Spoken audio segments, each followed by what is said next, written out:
Another example concept is SOC or SOD. SOC stands for state of charge. State of charge. SOC is defined as available capacity remained at a certain moment divided by the total capacity. And of course, you can time it by 100% and to convert it into percentage. Okay. SOC, state of charge. Available capacity remained at a certain moment divided by the total capacity for the battery. And it is related to another factor called SOD, state of discharge or depth of discharge, DOD. And as you can imagine, state of discharge would be just 100% minus state of charge. The discharge is 100% minus charge. And then people find the cell open circuit voltage or OCV changes with state of discharge or state of charge.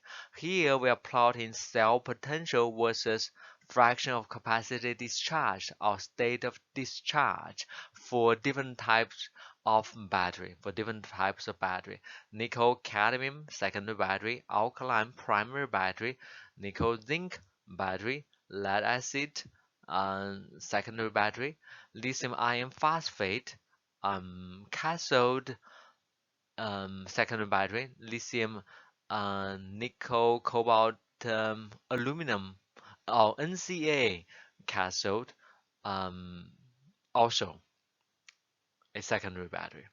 So for all of these, you see that open circuit voltage generally decrease with SOD, state of discharge.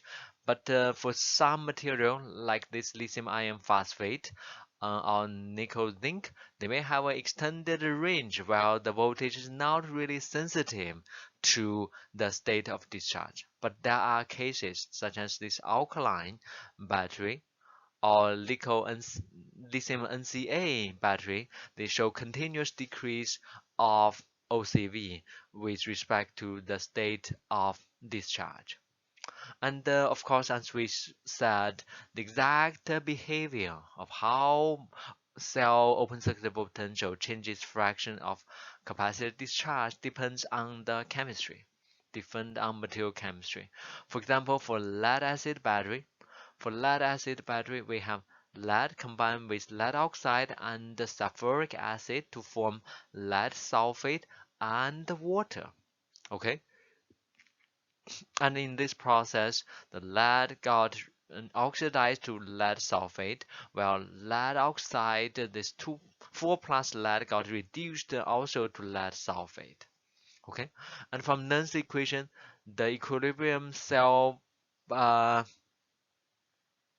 the cell potential would be equilibrium cell potential, standard equilibrium cell potential minus RTNF. N is the number of electron transferred times natural log of reaction quotient. Product divided by reactant. Product divided by reactant, and raised to the power of 2. Okay, so this gives us the standard cell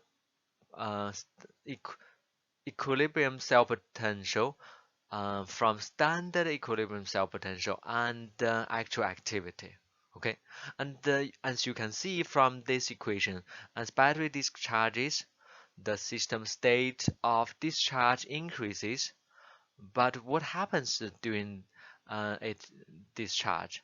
As you see from here, as it discharges, it would consume more and more sulfuric acid and generate more and more lead sulfate while also generating water. So as a result, the activity for H2SO4 sulfuric acid decreases. Meanwhile, remember it's an aqueous solution, and the activity for water is most often greater than activity for sulfuric acid. And meanwhile, because we are generating water as a product, activity for water goes up. Okay, so the denominator goes down, the numerator goes up, the goes up, and these are all positive number because water typically has higher activity than sulfuric acid. Then we are minus a even larger number, that the result would be the cell potential, not equilibrium, but the cell potential actually would decrease. Okay, actually would decrease in this case.